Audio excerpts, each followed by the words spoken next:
Welcome to the AdTechGod Pod. Today we have a special guest with us. It's Anthony Katsur, CEO of the IAB Tech Lab.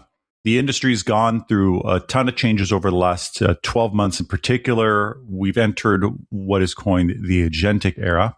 And I wanted to get a little bit of clarity from Tony and the IAB Tech Lab as to what that really means for the advertising industry, for publishers, and of course, the open web. Anthony in particular has been one of the voices really urging the industry not to reinvent the wheel, but rather fix and address a lot of the issues we currently have in place, like the interoperability challenges, the privacy challenges, and let's not get too diverted by shiny lights to focus on what we have today, make it better and make it operate better. So I'm happy to have him with me today. Tony, welcome to the pod.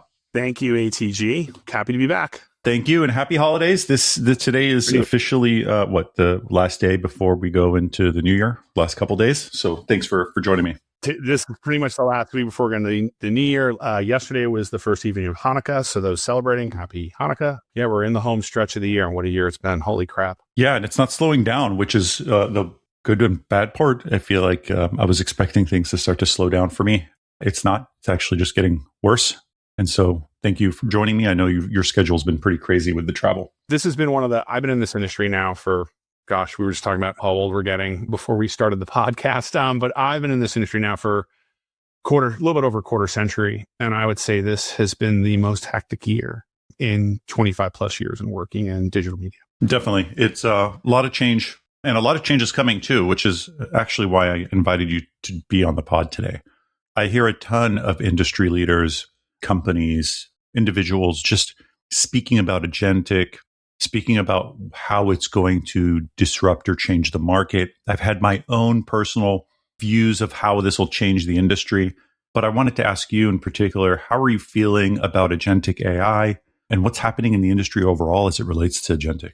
I think we're really in the early stages of how agents will impact digital media buying and selling or digital media trading. There's definitely a place for it. I think anytime we can introduce greater efficiencies through new sets of tools or protocols, I think that's a place where agentic AI can play a role. But I think it's early days. I think there's a lot of talk around agentic and what it could do. It does feel a little bit like the South Park Underpants Gnome episode. For those of you who've seen it, step one, steal underpants. Step two, step three, profit, right? Like there's this big gap as I talk to the industry of like, oh, I want to do something agentic. I'm like, well, what do you want to do that's agentic? Well, I want to do an agentic CTV buy. Okay, what is an agentic CTV buy? I don't know. I was hoping you'd tell me. Like, I feel like it's a lot. There's a lot of those conversations out there. I do think it introduces a very unique form or advanced form of automation, particularly through the use of natural language. I think we'll gradually see over time, I think interfaces to a lot of the systems that we use to buy and sell media, to operate those campaigns. I think the interfaces will gradually evolve. I don't think the traditional UI goes away, but I think certainly a more natural language approach to describing audiences, transacting against audiences, setting up campaigns. I think that is where this will ultimately evolve to over time. I do think it's going to lead to efficiencies in the buying and selling of media. I think you'll see the most immediate impact will really be in the form of generative AI. I think copywriting and creative are already being disrupted. General Motors just ran their first all artificial intelligence ad recently. Nike has run one. Coca-Cola is now on their second one around the holidays. So I think where we're going to see AI, generative AI in particular, really impact the ecosystem is going to start with creative and copywriting. And then I think agentic will certainly bring efficiencies to media discovery, negotiation, planning, buying. I've heard a lot of different takes. ADCP has been kind of a hot Slack channel, a lot of conversations happening there. Brian O'Kelly and a few others are very active. The podcast right before you, I had LG Ad Solutions, the former CMO of Comscore, and Mediaocean. And we talked about it, and I actually labeled the whole agentic era as probably the biggest hype of 2025. I've seen a lot more social posts, newsletter write-ups, promotions of we are agentic and we're going to be agentic, but I haven't seen anything tangible. And so I think that's the biggest challenge, is that when the hype cycle is at its peak, it's when you start to look around and wonder, okay, what's the actual product here? Like, what's the actual benefit to the ecosystem? And that's why I wanted to invite you, because you work with so many different companies across the space to help with the programmatic space. We still have some issues that we're trying to resolve, and I don't want the shiny lights to distract people. And so I want to hear from you. What are those things that we should still be focusing on outside of agentic, and what does that mean? Yeah, I would agree. I do think the hype cycle is at a fevered pitch at the moment. Again, my earlier statement of talking to holding companies and publishers and ad tech and everyone in between about, oh, I want to do an agentic transaction. I want to do an agentic X. I'm like, okay, can you tell me what that is?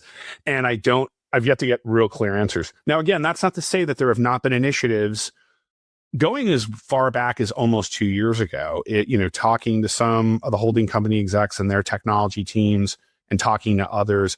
There have been agentic approaches or AI solutions either internally or some external facing solutions that are being used to drive greater efficiencies. But those aren't necessarily even built on MCP. I mean, MCP is a very young protocol. It's about a year old.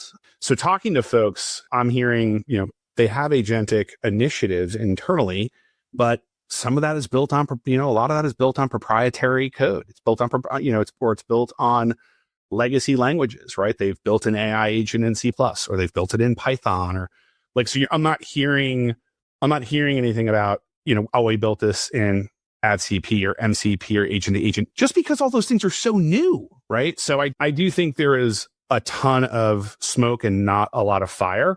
I think we eventually get there, but it does also feel like this is definitely a shiny penny moment for the industry. And as an industry, we love shiny pennies. And that doesn't mean we shouldn't innovate, but there are still a lot of fundamental things that we have to address as an industry. Greater supply chain transparency and no protocol. I keep hearing, agentic is going to solve supply chain transparency. Protocols don't solve for misaligned incentives and bad actors. They don't. That's not what protocols address, right? So I think there's a lot of hype around what agentic is going to do to the ecosystem while we're still not tackling some of the fundamentals like supply chain transparency, privacy. And I know the industry has a tremendous amount of privacy fatigue, and I get it. The rate at which laws have been passed, the rate at which laws have evolved, the complete fragmentation of privacy within the United States is a real challenge to deal with. You now have this new omnibus legislation in the EU, perhaps to relax some of the privacy laws, particularly when it comes to AI. But privacy is not going away. The regulators are not, they're not done fining. They're not done, subpoenaing companies. They're still doing it. If anything, I think you're going to see them step that up in 2026. So that's still something we need to keep an eye on that ball. One of my concerns with agents is what happens when an agent for company X interacting with an agent for company Y violates a privacy law?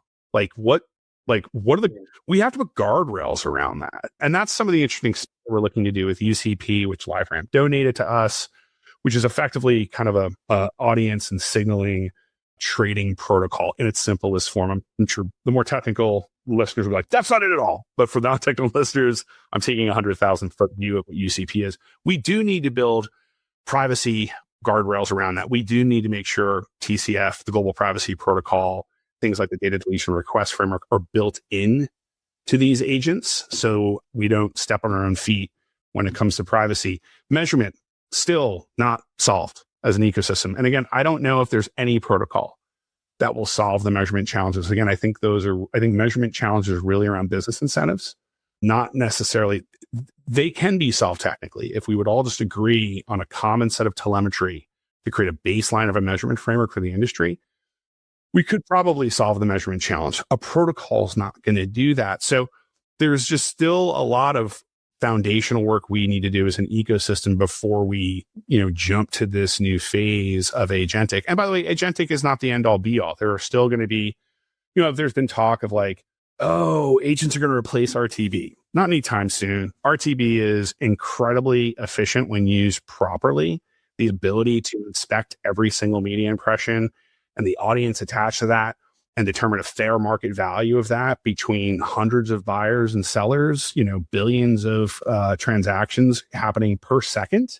That is an incredibly powerful protocol. So I think RTB isn't going anywhere anytime soon. I think agentic interfaces at RTB become really interesting. But again, you've got to build guardrails around that as well. So some of my concern with agentic, again, there is a place for it. I think we can recognize efficiencies in the ecosystem is let's tone down the hype a little bit, and let's, I think, be a little more practical around what we think agents can solve. I also see a lot of agentic solutions kind of pointed at direct media buying and selling. Sure, that's a solve. But when I think of agents, I think agents are really good at high cardinality problems. So things like discrepancy resolution. Why won't my creative work on these 3 CTV partners? Agents can figure those things out really fast, where it may take a human hours, days, sometimes weeks to reconcile a discrepancy.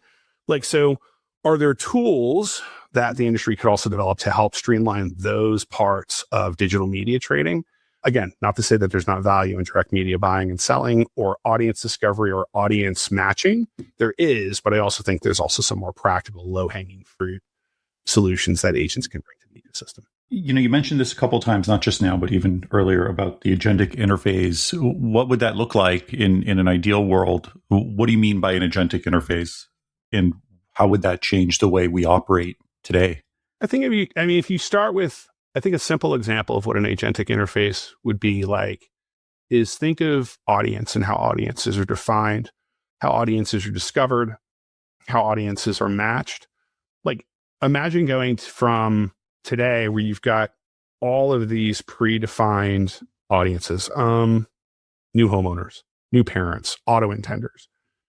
I think the natural language capabilities of an LLM powering an agentic audience platform probably allows buyers to suss out maybe more refined audiences. It probably allows sellers to curate. There's the C word for everybody, to curate maybe more nuanced audiences for buyers to buy. So I think it's going to be less. I think you're going to see more prompts versus knobs, dials, and sliders. The knobs, dials, and sliders aren't going away. I think you're going to see a prompt that will complement those, similar to self-driving cars, right? When you get in a self-driving car, a Tesla, your hand is still on the wheel occasionally, right? Your hand is still there on the wheel. I think that's going to be the same for the interfaces. One of the things I talked about 2 weeks ago in my 2026 predictions, and Terry said that I was too early and I needed to stop, but I'm not listening to him anyway, was the impact of, you've got your own thing too, Terry. I got my own thing. One of the things I talked about was the impact of agentic on ad operations, and that it would probably impact that department more than any other department in the space, mostly because, knowing how ad operations work, a lot of it is repetitive tasks, but they're manual repetitive tasks. And those repetitive tasks can be automated in a way, they can be duplicated quickly, and you can pivot and change based off of whatever optimizations you need to do. And that it would impact the ad ops roles the greatest moving into 2026, but not in a downsizing manner, but rather in a slowdown of hiring manner. Because now, instead of allocating 2 hours every morning to optimize and tweak, you could probably click a button or just confirm that those changes have been applied and that it's performing correctly. Where do you see, outside of kind of the UI aspect, where do you see ad operations changing as it relates to agentic? And where do you see maybe other departments utilizing agentic to improve their output?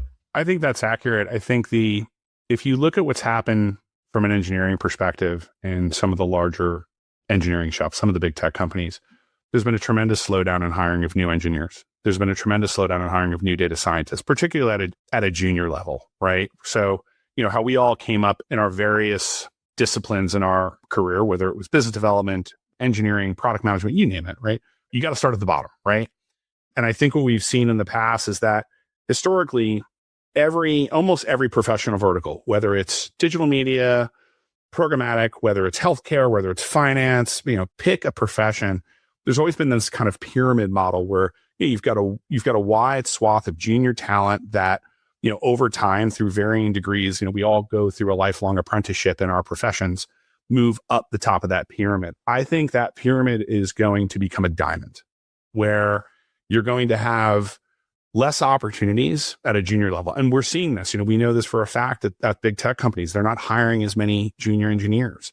I'm already hearing from some publishers, they've closed a lot of open roles for junior ad operations people because AI or agentic solutions allow you to, it's a tool. It allows you to do more with less. So you don't necessarily have to hire as many ad ops folks in the future. You don't have to hire as many junior data scientists or junior engineers. AI can write your unit tests for you.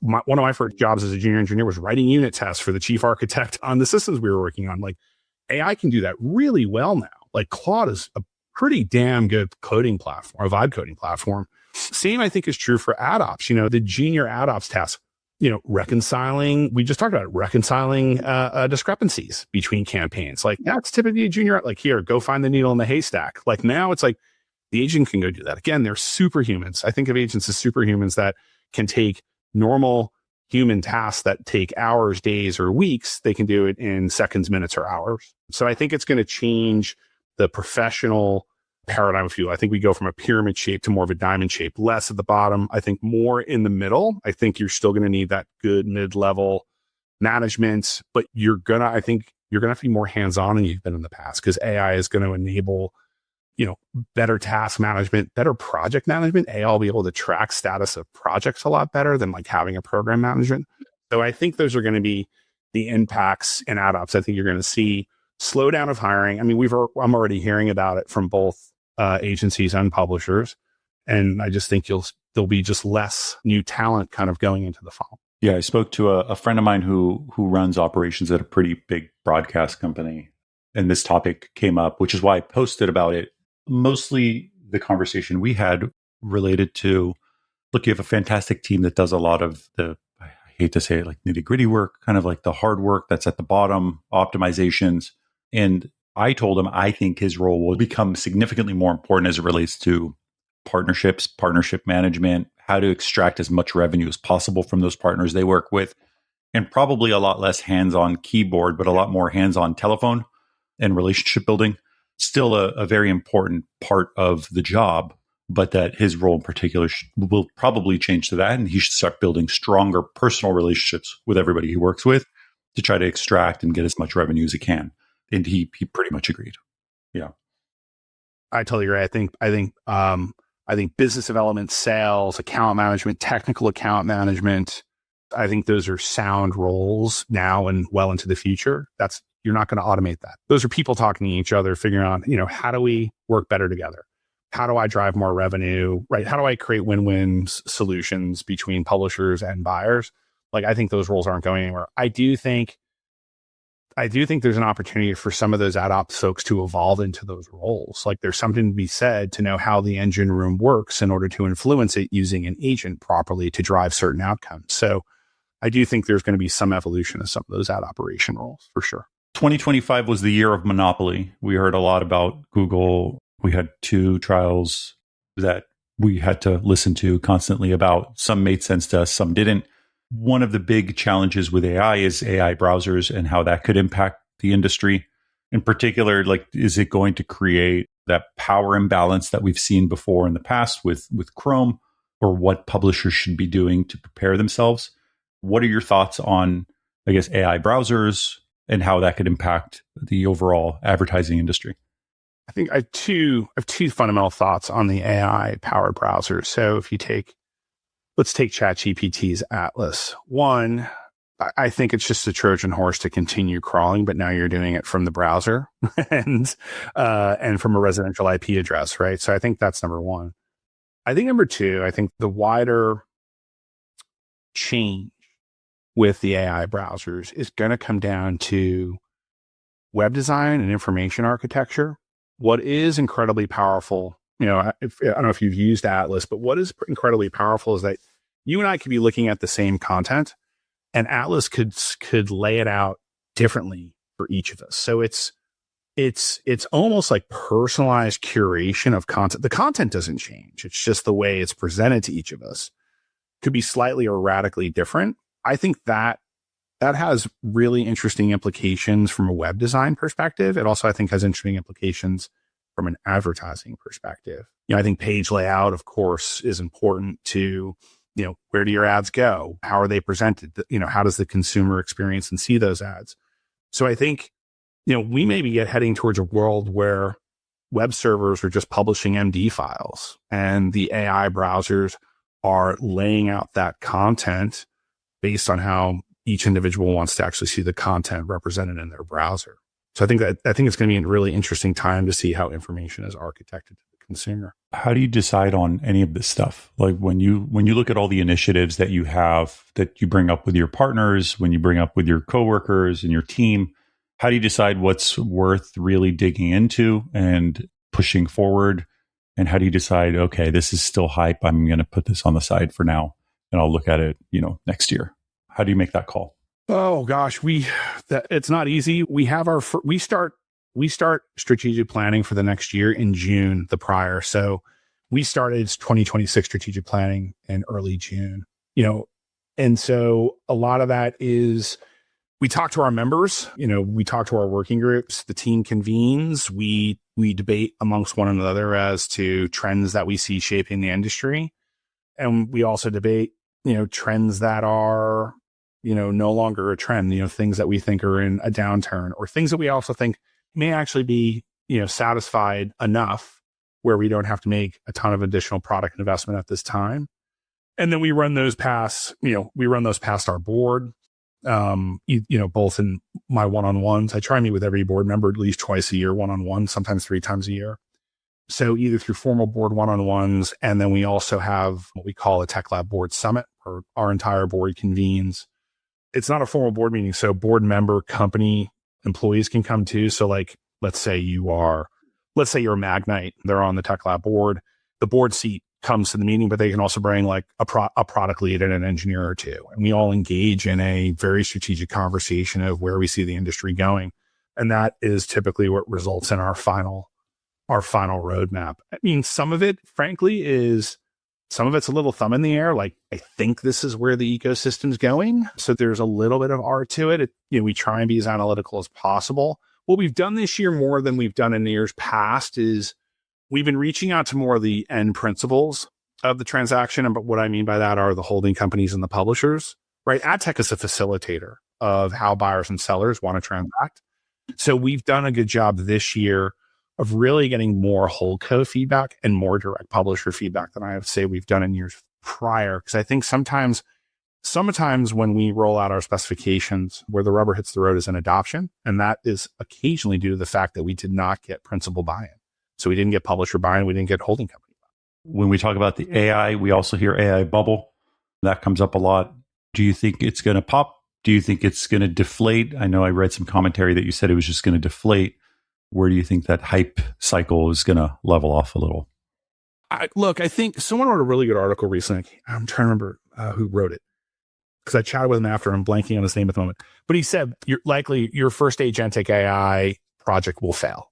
Right? Look, and again, that's just part of innovation. Thomas Edison, he didn't invent the light bulb. What he did do is he perfected the filament within the light bulb for the light bulb to stay on longer. And I think there's an analogy here where there's early movers, and I think we'll see mixed success in agentic approaches to the ecosystem. But eventually some things will start to take hold, whether that is AdCP, whether that is we're going to be rolling out our ream of agentic initiatives starting in January. We're going to be very aggressive in rolling those out, or whether that's something else, who knows? So I think we're going to see subsequent failures and successes, I think, before we stabilize around an approach. And I don't know if there's going to be one approach. That's what's really interesting about agentic. It can take a number of different approaches. It doesn't have to be relegated to a single protocol. It could be multiple protocols. So I think it's going to be an interesting experiment. I think you will see as we go through that this period of innovation, which I think is a 2 to 3 year period, we are going to have our what was it? The Gartner, peaks and troughs of the Gartner wave, right? So I think right now we are at the peak of optimism. We will hit some troughs of despair for sure, but I don't think agentic is going away. So that's when I say I don't think it's going to necessarily pop. I think we'll see a deflation. Now, if you think of the wider AI ecosystem, I think how that all lands out is going to be due more to financial management and investment between a lot of the big players, whether it's OpenAI and NVIDIA and Anthropic and Perplexity. I think you may see some popping bubbles there, depending on how those investments play out and the success of those companies. Tony, thank you. And tomorrow's a new year. So thank you for joining me on the podcast. And I appreciate your time and all the insights that you give me every time you're on my podcast. So thank you again, and happy holidays and happy new year. I try. Have a happy holiday and a happy new year. I'll see you in 2026. Definitely. Speak soon.